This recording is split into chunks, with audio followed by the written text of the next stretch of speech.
जय गुरु जी संगत जी। गुरु जी का अनंतम अनंतम शुक्राना और गुरु जी के श्री चरणों में कोटि कोटि प्रणाम। संगत जी, आप देख रहे हैं अमृत वेला गुरु जी का चैनल। इस चैनल पर हम संगत की सत्संग अपलोड करते हैं और अभी हमने थोड़ी देर से ये जपजी साहिब जी के पाठ की जो व्याख्या का थोड़ा सा एक प्रयास हमने करने की कोशिश की, तो आप सबने बहुत प्यार दिया। आज हम इसका लास्ट अध्याय आपके सामने प्रस्तुत करेंगे। आज हम इसकी जपजी साहिब जी की 37वीं और 38वीं पौड़ी की व्याख्या करेंगे। संगत जी, आपने इस हमारे प्रयास को बहुत ही प्यार दिया है। मुझे उम्मीद है कि आप इस वीडियो को भी इतना ही प्यार देंगे और इसको आप लाइक और शेयर भी करेंगे। तो आज हम 37वीं और 38वीं पौड़ी की जो व्याख्या है वो करने जा रहे हैं। संगत जी, 37वीं जो पौड़ी है जपजी साहिब जी की, वो कर्मों को काटती है। ये सभी बुरे कर्मों के प्रभाव को नष्ट कर देती है। तो चलिए शुरू करते हैं हम जपजी साहिब जी की 37वीं और 38वीं पौड़ी की व्याख्या।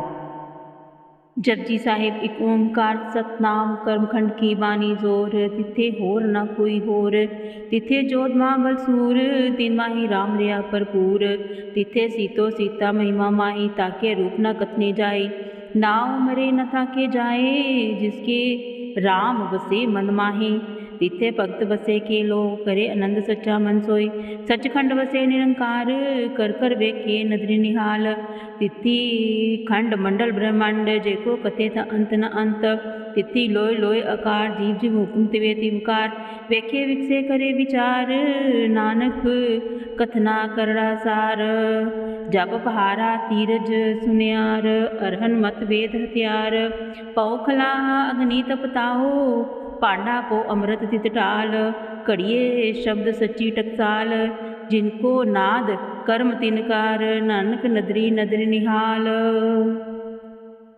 संगत जी, जपजी साहिब जी की 37वीं पौड़ी, जिसे कर्म खंड की पौड़ी भी कहा जाता है, ये आध्यात्मिक यात्रा के 5 खंडों में से एक का वर्णन करती है। ये खंड कर्मों के फल और उनके प्रभावों को दर्शाता है और ये भी बताता है कि कैसे व्यक्ति अपने कर्मों के माध्यम से परमात्मा के करीब पहुंच सकता है। ये खंड कर्मों के महत्व और उनके प्रभाव को दिखाता है। 37वीं पौड़ी में गुरु नानक देव जी बताते हैं कि कैसे हमारे कर्म हमें परमात्मा से दूर या करीब ले जाते हैं। ये खंड हमें सिखाता है कि अच्छे कर्म करके हम परमात्मा के करीब पहुंच सकते हैं। ये पौड़ी आत्म साक्षात्कार की यात्रा में कर्मों के महत्व पर प्रकाश डालती है।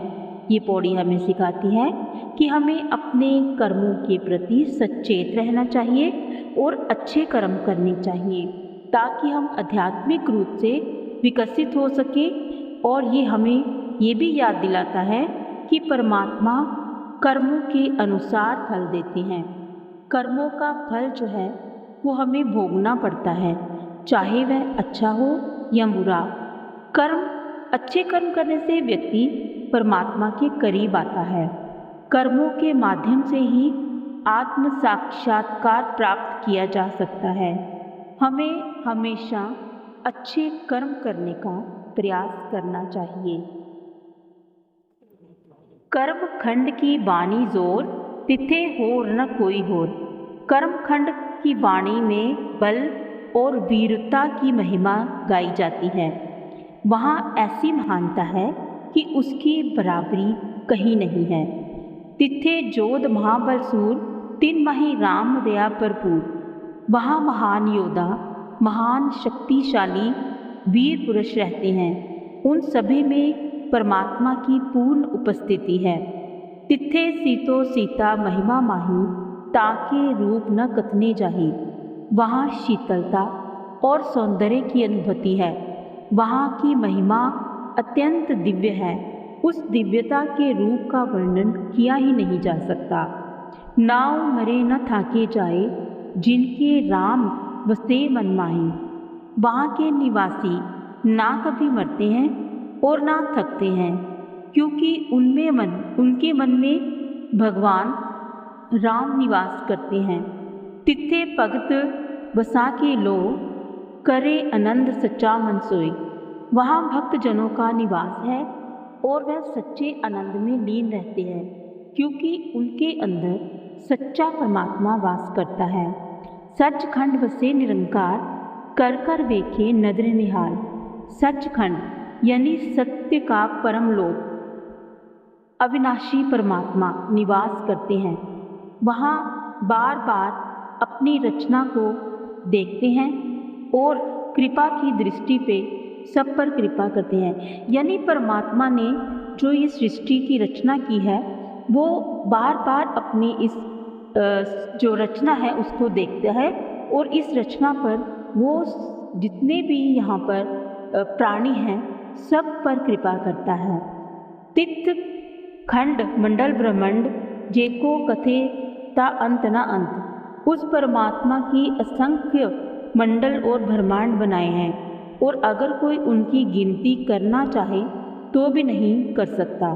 तिथे लोय लोय आकार, जीव जीव हुक्म तिवे तिवकार। हर लोक में भिन्न भिन्न रूप हैं। हर जीव परमात्मा की आज्ञा से चलता है और वही कार्य करता है जो उसे सौंपा गया हो। वेखे विकसे करे विचार, नानक सकला करड़ा सार। परमात्मा ये सब देखकर प्रसन्न होता है, क्योंकि उसकी गहरी समझ और विचार से ये सब उत्पन्न हुआ है। हे नानक, इस संपूर्ण रचना का सार समझना बहुत कठिन है। इस पौड़ी में गुरु नानक देव जी महाराज बताते हैं कि कर्म खंड में आत्माएं परम योद्धा बनकर ईश्वर की सेवा में लगी रहती हैं। वे सभी थकते नहीं, ना कभी मरते हैं। वहाँ पर केवल भक्ति, आनंद और परम सत्य का वास होता है। आगे बढ़ते हुए आत्मा सचखंड में पहुँचती है।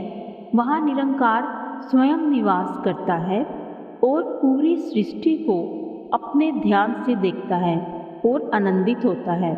उस सृष्टि की गहराई को कभी भी मापा नहीं जा सकता।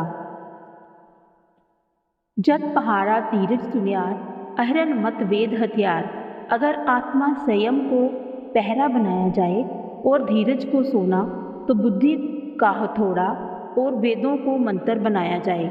बौ खला अग्नि तपताओ, पांडा पौ अमृत तितटाल। अगर परमात्मा का भय धोंकनी हो और तपस्या की अग्नि उसमें जले, तो उस अग्नि में भक्ति का अमृत डालकर आत्मा को पकाया जाए। कड़िए शब्द सच्ची टकसाल, जिनको नाद कर्म तिनकार। ऐसे प्रयास से सच्चे शब्द की टकसाल यानी शुद्ध विचारों का कारखाना निर्मित होता है और उसमें वही गढ़े जाते हैं जिन्हें प्रारब्ध कर्म और ईश्वर की कृपा मिली होती है। नानक नदरे नदर निहाल। हे नानक, वही इस दिव्य आस्था को पा सकते हैं जिन्हें ईश्वर की कृपा प्राप्त होती है। ये पौड़ी आध्यात्मिक शुद्धिकरण और आध्यात्मिक तपस्या का प्रतीक है। अगर इंसान संयम, धैर्य, समझ और भक्ति को अपनी साधना का हिस्सा बनाए, तो आत्मा को सच्चे शब्द की टकसाल में ढाला जा सकता है। लेकिन ये स्थिति केवल परमात्मा की कृपा से ही संभव होती है। आगे हम श्लोक पढ़ेंगे। पवन गुरु पानी पिता माता तरत महात, दिवस रात दुईदाई दाया खेले सगल जगत। चंगियाइयाँ बुराइयाँ वाचे धर्म अधूर, करमी आपो अपनी के नेड़े के दूर। जिन्हें नाम त्याया गए मशक्कत काल, नानक ते मुख उजले केती छुट्टी नाल। अर्थात पवन गुरु पानी पिता माता तरत महात, दिवस रात दाई दाया खेले सगल जगत। हवा गुरु है, पानी पिता है और धरती माता के समान है। दिवस और रात्रि दो धाए हैं जिनकी गोदी में ये संसार जो है ये खेल रहा है। चंगियाइयाँ बुराइयाँ वाचे धर्म हदूर, कर्मी आपो आपनी के नेड़े के दूर। मनुष्य के अच्छे और बुरे कर्मों का हिसाब धर्मराज के सामने होता है। कर्मों के अनुसार कोई परमात्मा के निकट होता है और कोई दूर। जिनने नाम ते आया गए मशक्कत काल, नानक ते मुख उजले खेती चुट्टी नाल। जिन्होंने ईश्वर का नाम स्मरण किया मेहनत करके, हे नानक उनके मुख उज्जवल होते हैं और उनके साथ बहुतों का उद्धार हो जाता है। इसका भाव अर्थ है, इस श्लोक में गुरुजी महाराज प्रकृति को शिक्षक के रूप में मानते हैं कि हवा से सीख, जल से जीवन, धरती से पालन, ये सभी मिलकर आत्मा के विकास का माध्यम बनते हैं। अंत में यही कहा गया है कि परमात्मा का नाम लेने वाले ही सच्चे अर्थों में उज्जवल जीवन जीते हैं और दूसरों को भी पार लगाते हैं। वाहेगुरु जी का खालसा, वाहेगुरु जी की फतेह। संगत जी, मुझे उम्मीद है कि आपको हमारा ये प्रयास अच्छा लगा होगा।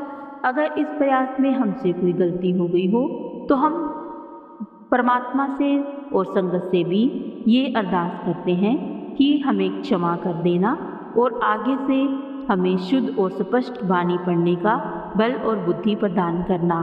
तो आज के लिए बस इतना ही। आगे फिर मिलेंगे किसी नए अध्याय के साथ। तब तक जय गुरु जी, जय गुरु जी, शुक्राना गुरु जी, अनंतम अनंतम शुक्राना गुरु जी। गुरु जी के चरणों में कोटि कोटि प्रणाम। जय गुरु जी।